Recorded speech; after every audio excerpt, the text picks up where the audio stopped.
Hello, and welcome to Rock Your Block. I am your host, Tia Young. We have a great show for you today. Our special guest at 15 years old is already an accomplished soccer player, an all-star swimmer, and a competitive diver. She is named as the most valuable player on her high school varsity track team. She excels in the high jump and short distance running. Her highest honors come from the sport of trampoline gymnastics, as she finished 6th in the country on level 10 trampoline at the Olympic Training Center in Colorado Springs, Colorado in May. She is currently training for the national championships in Greensboro, North Carolina. And last but not least, she is a straight A honor student at her high school. Please welcome Elise Kinyanjui and her mother, Kathy Larin. Hi. Hi. Hello. Thank you for coming out today in all this rain. Really happy to be here. Very good. Well, we got a lot of questions today, so we're going to get started, Elise.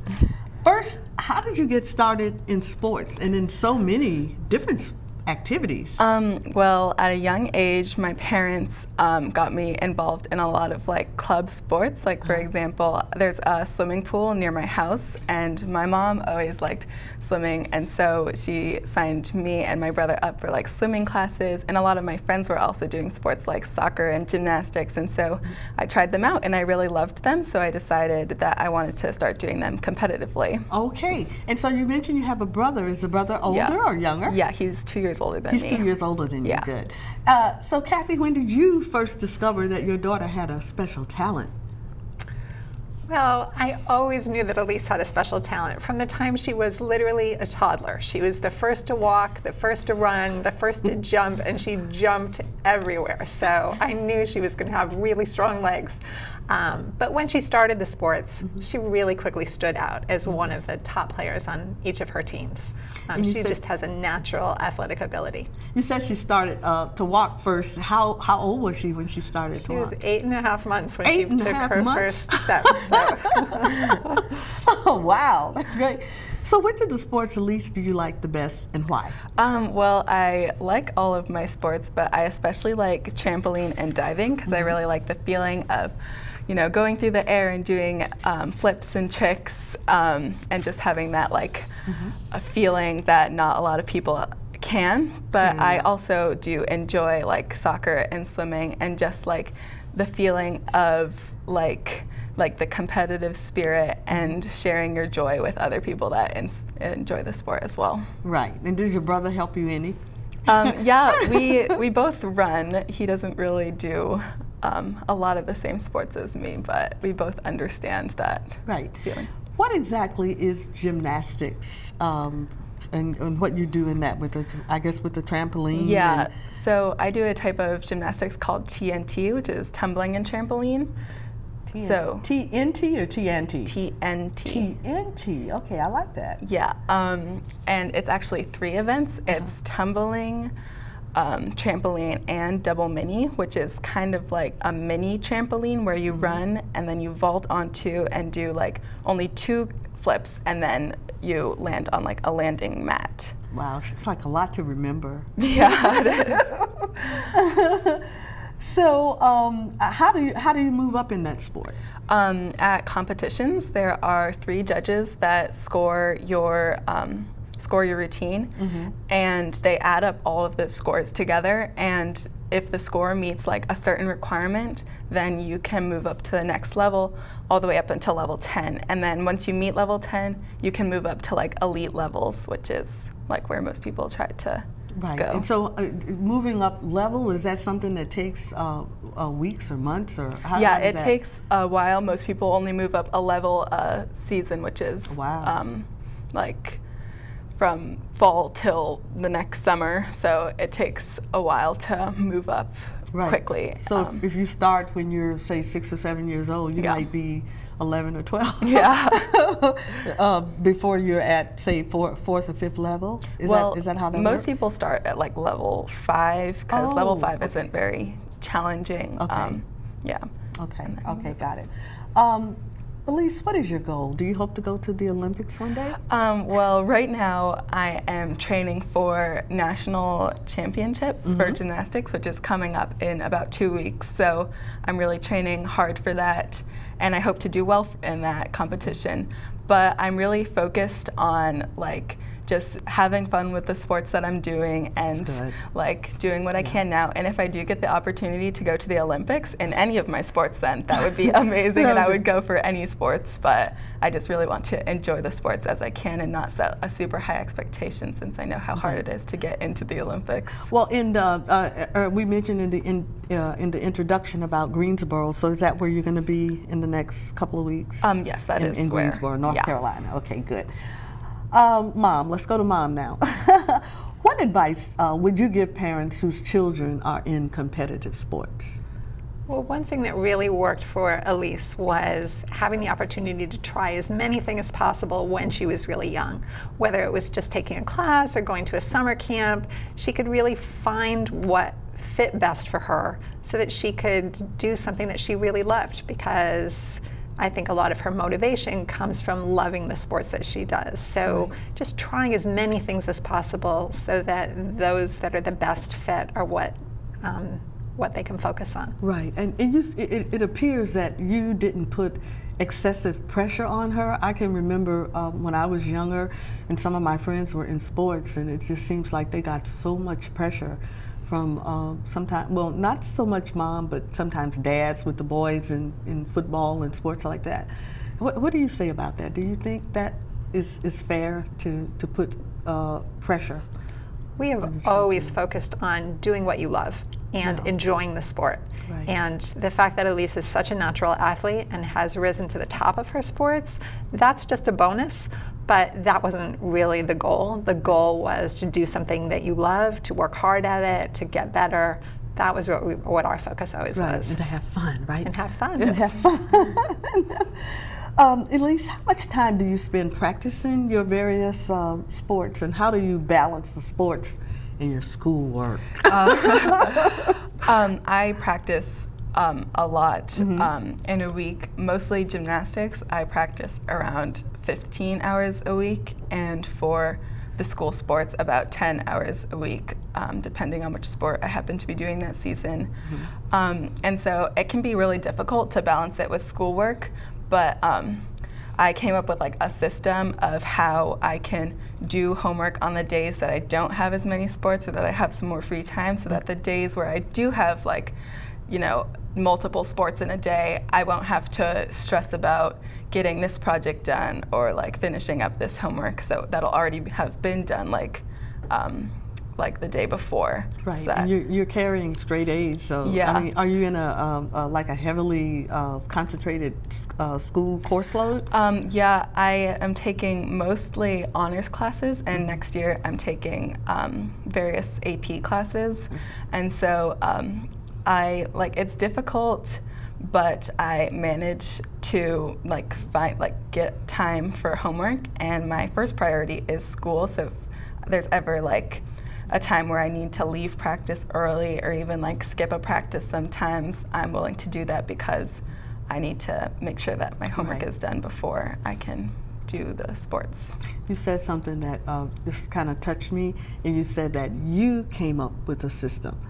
Which I think is really neat, because in many cases, it's the parents that have to kind of sit down and, map it out. And I'm sure Mom helped a little bit, but you didn't help at all. Tell me about the system. In fact, it's the reverse. She's the one who's giving me advice, because I was telling Elise how busy I was. And she says, well, this is my system, Mom. This is what you should be doing to make sure that everything gets done. Yeah, she's very self-motivated. That's good. That's really good. Elise, I have 2 questions for you. In your mind, what are some of the things that Elise had to give up, if any, and then how do you help to keep her motivated? Yeah, so of course, over the years, Elise has had to give things up. I mean, there's only so many hours in a day and so many things that you can do. I mean, one example of that is for several years she played the flute, and she was great at it and she loved it, but the practice time just wasn't there. And she knew that if she wanted to do well in playing an instrument, she might have to give up some of her other activities, and she made that tough decision of focusing on sports rather than on music. So it's difficult. You have to make choices. And as far as keeping Elise motivated, she is really self-motivated. So I don't really think that there's a lot that I have to do there. I mean, there have been times when she's felt a little bit overwhelmed, but just, talking through with her what her priorities are and making sure that she's comfortable with what she's doing, that's been my only role. Right, so when you have an athlete in the family like Elise, isn't it a family, it's a whole family thing that everybody gets involved? Can you speak a little bit about that? It is, but I have to say we have two really talented athletes in our family. Elise's older brother, in fact, just got back from the National Track and Field Championships for high school students. Right. He has also always been involved in multiple sports and very athletic. So it's a family activity, but often it's between my husband and I, it's divide and conquer. One person has to focus on Elise and his sports and one on my son and his sports. So yeah, but it requires a lot of time and effort by all of us. What about your friends? I mean, I know there are things that you like to do. Are most of your friends in the same sports that you are in, or do you have a mixture? Yeah, it's a mixture. I have a lot of friends that are in the sports that I do, so it's like easy to hang out with them, but also be at sports. But then there are the friends that don't do the same sports. But a lot of my friends, they like realize how heavy my load is and like how many things I have to get done.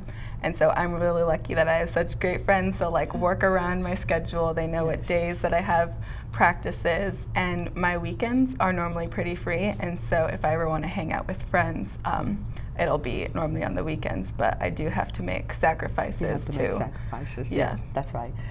We have a little less than a minute left, but I want to get to, I know that there are times, and we've talked about the up times and all the fun times, but what about those times when you get to a point where you just like, I just need a break, I need to relax. How do you handle that?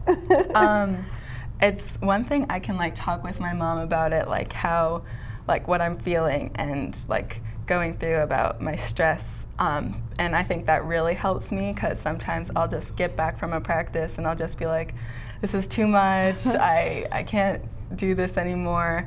But have you actually said that sometimes? Well, I'll just be like, it's too much, I just need a break. But yeah, just talking through it helps a lot, and gaining like that confidence of like, it's okay, I can do it, I'm just gonna go back to practice next time and, work up to the point where I up to where I can. Don't over push it, but That's right. do as much as I can. That's right. Elise, how do you help her during those moments that you sense that she's stressed, she's a little stressed? Every day when I drop off Elise for her sports, I say, have fun and don't overdo it. Okay. We're going to take a short station break, and we'll return after this important video featuring our guest, Elise Kinyanjui.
Welcome back. You're watching Rock Your Block with our special guest, Elise Kinyanjui, and her mother, Kathy Larin.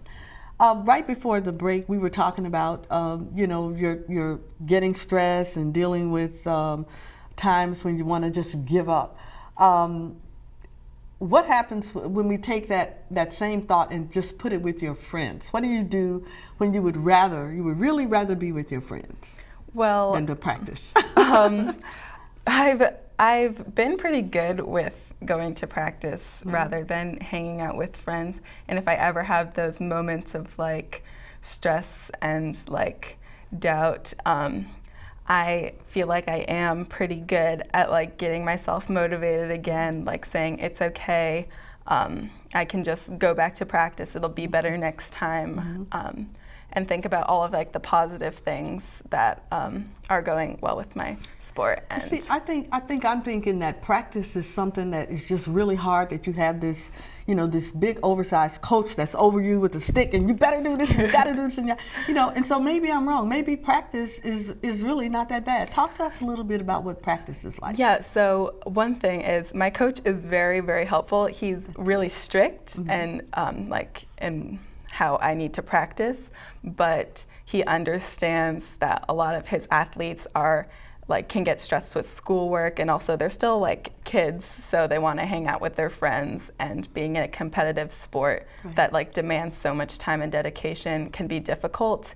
And so I think that really helps. And if I ever need to take a practice or like a break at practice, he'll let me sit down and like stretch or do conditioning rather than pushing myself too hard.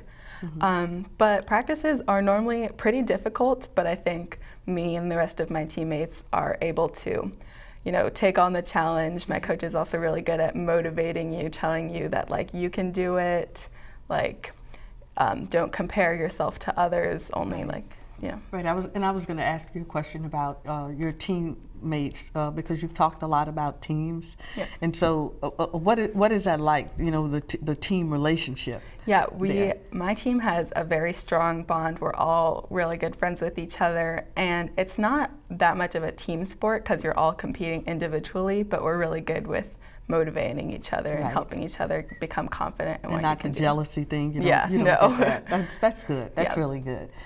So Elise, are you allowed, Kathy, I'm sorry, are you allowed in practice sessions, or you stay away from that? I do not watch her practice. It's hard enough watching her compete. Yeah, I was going to ask you about that. How hard is it watching her when she's competing?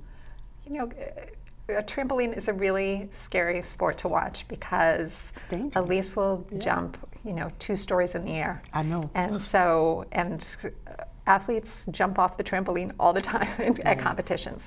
So yes, that's all I can take is watching her compete. But over the years, she's gotten so much better and has so much more control. It's much easier now than it was before. You know, we were watching the video, Michelle and I, and Michelle was saying, "Oh my goodness, look at, I mean, look at how she's going," and she was like sitting there like, "Oh my God, I hope she doesn't, you know, tumble off the side of it." And so I can understand it happens. What the things that you go through when you're watching her on that end. What advice, Elise, would you give to other kids who enjoy physical activity and would like to focus on sports? Well, I would say the main thing is never give up. And I have a lot of sports that I really love, and I think that kids should really get involved with sports that they really love. And even if like you don't succeed or get to your goals as fast as you would like, if you love the sport enough, just like keep going with it. You'll get there eventually. Just never give up on the things that you love. That you love. And I keep stressing, have fun. Yes, I think that keeps some of the stress down if you're having fun and you enjoy what you are and what you're doing. Now let's switch a little bit because I understand that you visited Kenya. Where your father is from. Yeah. So talk a little bit about that experience. Well, I'd never really been out of the country that much before I went to Kenya. So going there was a whole new experience. Like the lifestyle is so much different than it is here where I live because people weren't given like the luxuries that I was given, yet the families and kids were able to like adjust to their lifestyle and still do the same things that I was able to do, and like still just like have fun and, you know, do what they're able to do. And I feel like that was really like eye-opening for me, and it like I learned a lot of lessons from that. And you got to see a lot of your family? Did Yeah, you get to I meet did. the family? That's right. So Elise, what was your experience on that trip? Had you been to Kenya before? Yeah, no, I lived for a few years in Kenya, and that's where I met my husband. Okay. So, so we always wanted to have the opportunity to bring the family back, so that was really... That was a wonderful experience. It was. What was the air travel like going over there? It was a little bit more than a 2-hour trip, right? Yeah. We had to, it was my first overnight plane trip, and it's really uncomfortable to sleep in a plane. Because Yeah. I've never done that before, so it's really uncomfortable. Yeah, you're just tossing and turning, trying to find a comfortable position. I feel like we all ended up like laying on top of each other. So tell me, still talking about Kenya, tell me how you were able to connect with the kids there. Well, there was the language barrier, but one thing, for example, I went to an orphanage, and there were a lot of kids there, and one thing that they really like to do is dance. And at the time, I was in a hip-hop class, and so even though we weren't able to communicate with each other because of the language barrier, I was able to teach them some dance moves that I knew from my dance, and they were able to teach me some of the dance moves that they came up with themselves. And I thought it was really cool, and like how they were able to like just express themselves and learn all these dance moves by themselves, but also as a group and a whole. And they all had like these dances with each other. I thought that was really cool. What age group of children were you working with? It really went from like really young, from like 5-year-olds all the way up to teenagers. Wow. Yeah. Oh, I know that was an experience that you'll probably never Yeah. forget. Yeah. Wow, that was it. Kathy, were you with her when she was at the orphanage? Yeah, so, right, yeah. I mean, as a family, we support this orphanage, and it was founded by my husband, so we have a special connection to those kids. Tell us about the orphanage. My husband grew up in Kenya and had a special heart for children, as did his family, and they decided they wanted to give back. They had a lot of good fortune themselves, and they opened an orphanage about 15 years ago. That's wonderful. I like that. Looking ahead, what have you thought about for the future? Well, I haven't thought too much about what I want in the future, but I think that my main goal is to just like help the environment and help like the world as a whole. Like if that could go from like I've always been interested in marine biology, and so that was like an environmental issue, but I also really love working with kids, and so if I could like help to improve the lifestyle of like kids who like live in less fortunate countries around the world, like the orphanage that my dad founded, like if I could do things like that, that would be really cool too. Oh, that's cool. That's really great. I want to go back now. In a couple of weeks, you're going to be going to Greensboro, North Carolina. Yeah. What is that like when you are at a meet and you're getting ready to compete? I want to know, like, even from the moment you get up. Yeah. Because Mom, you're not always with her, right? I mean, you're there with her, but you're not with her when she's going through. So what is that like? Well, I always try to think about my routines the night before. So as I'm going to bed, I'm like imagining myself like doing it perfectly and like finishing, sticking it, and having it be perfect. So the next morning, I'm not as nervous, because it can be really nerve-wracking, especially at nationals, because it's like the whole nation. There are so many kids that you're competing against. Right. But I think over the years, I've become really good at just like shaking off those nerves and just remembering what I've practiced. And so when you get to the competition, they call up your heat and you get some practice touches, and then you just go as if it's a practice touch, or pretend like you're in your gym and you're just doing another practice. What about, I've always wondered how athletes handle the crowds, because it just seems to me like there's so many distractions. I mean, things that could distract you. and to, I mean, maybe even a sound or somebody yelling out could kind of get you off. How do you handle that? Yeah, so my coach taught us something about tunnel vision, where it's like when you're jumping or competing, you have to like stay focused on what you're doing. Like when we're jumping on the trampolines, my coach will yell out corrections as we're doing our routine, and it's like we'll hear what he's saying and we can apply that, but we're still focused on finishing the routine and like doing the corrections that he says without like messing up whenever he like yells at like point your toes or something. Like we're not like, what did you say? So that helps a lot when at competitions, if there are noises and stuff, you're able to like block that all out and just focus on what you need to be doing.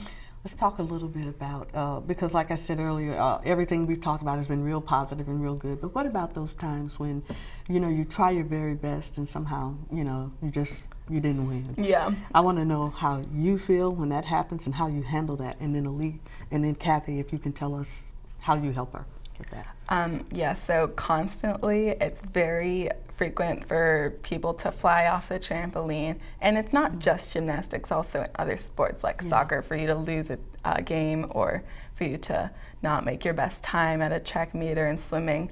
And I've dealt with a lot of failures and a lot of winnings, and it's just like when you finish, as disappointing as it is, I just can tell myself, like, focus on the things that I did wrong so that I know to focus on them the next time that I go, so that I don't make those mistakes again. So you use it as a tool to strengthen. Yeah. Right, that's good.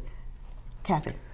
Yeah, I think that's something that Elise is very good at, is keeping her losses in perspective and not letting them get her really down. She views each one as a learning opportunity.